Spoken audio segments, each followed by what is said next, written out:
Hello everyone, welcome to our channel Pawan physics. आज के इस वीडियो में हम सीखेंगे कि कैसे हम विदाउट लॉग टेबल की हेल्प के बिना किसी भी नंबर के लिए लॉग की वैल्यू फाइंड आउट कैसे कर सकते हैं। तो देखिए, ये जो लेक्चर जो है that is specially for competitive exam, competition exam के लिए आपके पास ये लेक्चर है। तो समझिए, आपके पास इसको किसी भी नंबर के लिए, आपको जिस भी नंबर के लिए आप लॉग वैल्यू देखना चाह रहे हैं, जिस भी नंबर के लिए, तो उसके आपको स्टार्टिंग में सबसे पहले जो आपको वैल्यू रिमेंबर याद होनी चाहिए, सिर्फ आपको 4 वैल्यू जो है वो आपको याद होनी चाहिए। किस किस के लिए? That is first one is log of 2, second one is log of 3, log of 5 and log of 7। ये 4 वैल्यू सिर्फ आपको याद होनी चाहिए लॉग टेबल की। बाकी आपको कोई भी वैल्यू याद करने की ज़रूरत नहीं है, सिर्फ ये 4 वैल्यू याद है तो आप किसी भी नंबर के लिए लॉग वैल्यू फाइंड आउट कर सकते हैं। तो ये जो वैल्यू होती है हमारे पास, log 2 विद बेस 10 आपके पास कितना होता है? 0.3010। log 3 जो आपके पास होता है वो कितना होता है? 0.4771। log 5 जो है वो आपके पास कितना होता है? 0.6989। और log 7 जो है आपके पास कितना होता है? 0.8450। सिर्फ ये 4 वैल्यू आपने याद रखनी है। इसके अलावा आपने 2 फॉर्मूले याद रखने हैं log के लिए। एक तो आपके पास power formula and second is product formula, that is log of m into n। First one is that is equal to log of m plus log of n and second is power formula, that is m raised to the power n, that is equal to n log of m। ये सिर्फ आपने ये 4 value और 2 फॉर्मूले याद रखने हैं। आपको लॉग टेबल की कोई रिक्वायरमेंट नहीं है। विदाउट लॉग टेबल आप किसी भी नंबर के लिए लॉग की वैल्यू बता सकते हैं। देखिए कैसे। सबसे पहले अगर मैं आपसे पूछता हूँ, ये जो गैप जो है वही फिल कर लेते हैं कि log 4 की वैल्यू बताइए क्या होगी, log 6 की वैल्यू बताइए क्या होगी, log 8 की वैल्यू, log 9 की वैल्यू, log 10 की वैल्यू। तो देखिए, सबसे पहले इन्हीं को ही फाइंड आउट कर लेते हैं। तो देखिए, यहाँ से शुरू करते हैं। log 4, तो जो आपके पास log 4 है उसको मैं कैसे लिख सकता हूँ? या तो मैं इसको ऐसे लिख लूँ 2 into 2, या मैं ऐसे लिख लूँ जो दूसरा मेथड है, that is equal to log 4 को जो मैं लिखना चाहूँ log of 2 raised to the power 2। कैसे भी लिख लीजिए। ये आप इस फॉर्मूले से आप सोल्व करोगे तो that is equal to 2 log of 2। इससे करोगे that is equal to log of 2 plus log of 2। Result दोनों से सेम ही आएगा। तो वैल्यू क्या आएगी आपके पास? जो आपके पास log 2 की जो वैल्यू है that is equal to 0.3010 plus 0.3010, that is equal to 0.6020। Also from that formula 2 into 0.3010 that is equal to 0.6020। Check कर लीजिए, लॉग टेबल में आपको यही वैल्यू मिलेगी 0.6020। अब नेक्स्ट पे चलिए, log of 6। तो log of 6 जो है उसको मैं कैसे लिख सकता हूँ? log of 2 into 3 लिख सकता हूँ। 2 into 3 आपके पास क्या होता है? 6। Then that is equal to log of 2 plus log of 3। बस ये आपको 2 फॉर्मूले याद होने चाहिए। तो ये आपके पास कितना हो जाएगा? log 2 is equal to 0.3010 and log 3 that is equal to 0.4771। Add कीजिए 0.7781। चेक कर लीजिए, आपको यही वैल्यू मिलेगी लॉग टेबल के अंदर। नेक्स्ट देखिए 8 को मैं कैसे लिख सकता हूँ? log of 8, इसको या तो मैं ऐसे लिख सकता हूँ 2 into 4, तो आपके पास 2 की वैल्यू भी है, 4 की वैल्यू भी है। या मैं इसको ऐसे लिख सकता हूँ log of 2 raised to the power 3। तो ये आपके पास कितना होगा? 3 log base 10 2 3 into log 2 की वैल्यू कितनी है आपके पास? 0.3010 that is equal to 0.9030। Check कर लीजिए, यही वैल्यू मिलेगी 0.9030।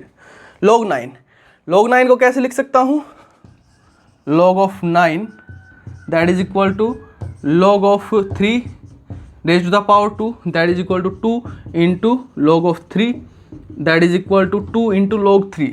log 3 आपके पास कितना है? ये रहा 0.4771। इसको सोल्व कर लीजिए, जो भी आपके पास वैल्यू आएगी 245 9 0.9542। चेक कर लेना एक बार। 0.9542। मल्टीप्लाई चेक कर लेने के बाद जो आपके पास जो भी वैल्यू आएगी वही वैल्यू आपको लॉग टेबल मिलेगी। अब जरा इस पे आइए, log 10। तो log 10 को मैं कैसे लिख सकता हूँ, आपके पास जो log 10 जो होगा,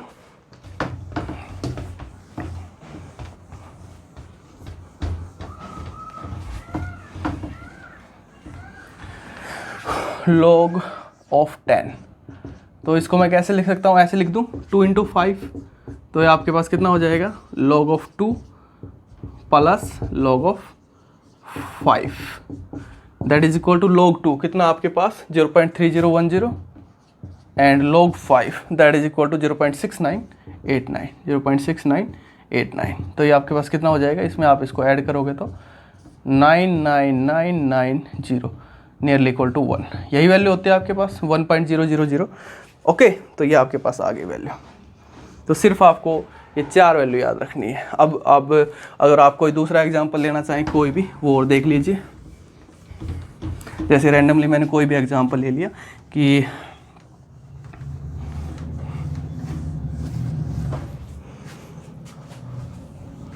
log ऑफ 2400, तो ये आपके पास कितना होगा, तो देखिए कितना होगा ये आपके पास। तो यहाँ से जब आप इसको लिखोगे तो log of 10 24 × 10 raise to the power 2 लिख सकता हूँ मैं इसको, 24 × 10 रेज़ टू द पावर 2। तो इसको मैं कैसे लिख सकता हूँ, log of m × n that is equal to 24 प्लस log of 10 raise to the power 2। Okay, तो अब ये आपके पास कितना होता है, इसको मैं कैसे लिख सकता हूँ, log ऑफ 24 को दैट इज इक्वल टू 8 × 3, या मैं इसको 8 को कैसे लिख सकता हूँ, that is equal to 2 raise to the power 3 लिख सकता हूँ। तो ये आपके पास कितना बन जाएगा, log of 2 raise to the power 3 plus log of 3 plus log of 10 log of 2 10 raise to the power 2, तो 2 आगे आ जाएगा, 2 log ऑफ 10। तो ये आपके पास कितना हो जाएगा, 3 आगे आ जाएगा, 3 log ऑफ 2, तो 3 × log ऑफ 2 आपके पास कितना है 0.3010 प्लस log 3 आपके पास कितना है 0.4771 प्लस log 10 आपके पास कितना होता है 1, तो 2 × 1। तो सोल्व कीजिए, जो भी आपके पास वैल्यू आएगी 0.9030 प्लस 0.4771 प्लस 2, इसको सोल्व करने के बाद आपके पास जो भी वैल्यू आएगी वो आपके पास इसका आंसर हो जाएगा। ओके, चेक कर लेना, सेम रिजल्ट आपको देखने को यहाँ पर आपको मिलेगा। नेक्स्ट देख लीजिए। अब नेक्स्ट जैसे आप देखना चाहें कोई भी एग्जांपल,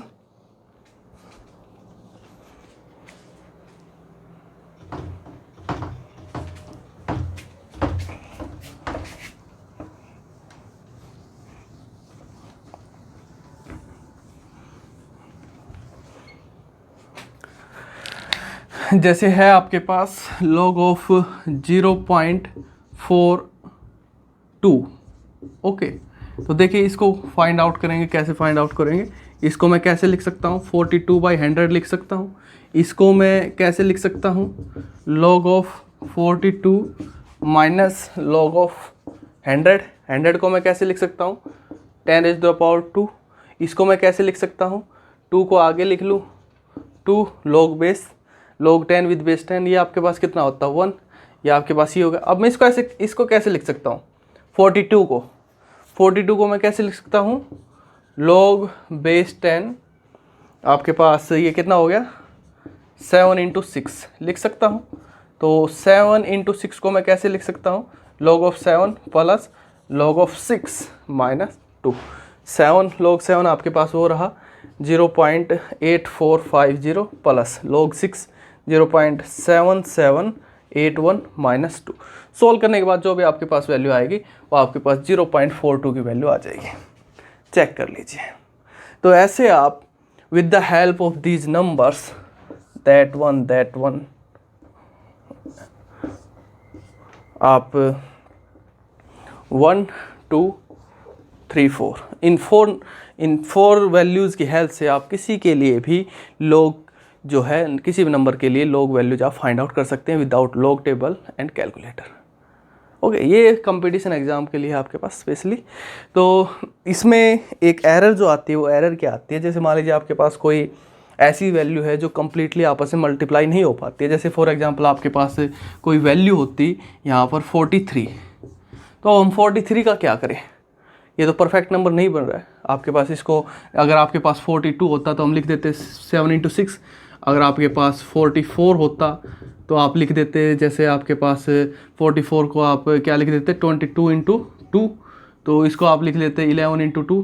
तो यहाँ पर जो नंबर कुछ एक ऐसे नंबर है जो कम्प्लीटली आपस जो इसका आपको कम्प्लीट ये इस फॉर्म में देखने को नहीं मिल पाएगा, उनमें थोड़ी सी एरर हो जाती है। एरर क्या हो जाती है, अब यहाँ से हम इसको कैसे सोल्व करें, तो इस केस में क्या करना आपने, इसको आपने या तो नियरली इक्वल मान लीजिए आप 42 के, या नियरली इक्वल मान लीजिए 44 के, जिसको आप इजीली इन फॉर्म में लेकर के जा सकते हो। ये जो आपके पास ये वैल्यू तो याद हो ही जाएगी अब आपके पास, जिसको आप इजीली इन फॉर्म में लेकर के जा सकते हो, आप उसको नियरली इसके इक्वल लिख लीजिए। जैसे 43 है, log 43 की वैल्यू बतानी विद बेस 10, अब ये किसी फॉर्म में नहीं जा रहा है, अब इसको नियरली इक्वल टू 42 के लिख लीजिए। तो जो 42 की जो वैल्यू जो आएगी आपके पास, जो भी वैल्यू आएगी 42 की, वहाँ पर आपके पास जितनी वैल्यू आएगी आपके पास 1.3692 जो भी आएगी, तो अप टू डेसिमल पॉइंट के बाद अप टू 1 डिजिट आपकी वैल्यू करेक्ट होती है। जो इतना जो वेरिएशन देखने को मिलेगा, एक या 43, 44, 42 अप टू 1 पॉइंट, डेसिमल के बाद अप टू 1 पॉइंट, 1 पॉइंट तक वो वैल्यू सेम ही रहती है। यहाँ से थोड़ा बहुत उसको कम ज़्यादा कर देना सेकंड वाले को। जैसे यहाँ पर आपके पास 43 था, आपने 42 के लिए फाइंड आउट कर लिया, तो जैसे यहाँ पर 6 आ रहा है 42 के लिए, तो इसको 7 कर देना। तो up to 2 digits after decimal point, up to 2 digits आपके पास आंसर जो सही होगा। तो अप टू 2 डिजिट्स आपके पास कंपटीशन एग्जाम के लिए ये वैल्यू काफ़ी होती है। ये इसमें थोड़ी सी एरर नहीं है, वैसे तो अप टू 1 पॉइंट तो सेम वैल्यू सेम ही आएगी, ऐसी कोई दिक्कत नहीं है। तो ये आपके पास ऐसे आप जिसमें ये कम्प्लीटली मल्टीप्लाई वगैरह नहीं हो पाता है, उसको आप ऐसे सोल्व करेंगे। ओके, तो ट्राई करके देखिए। Thank you.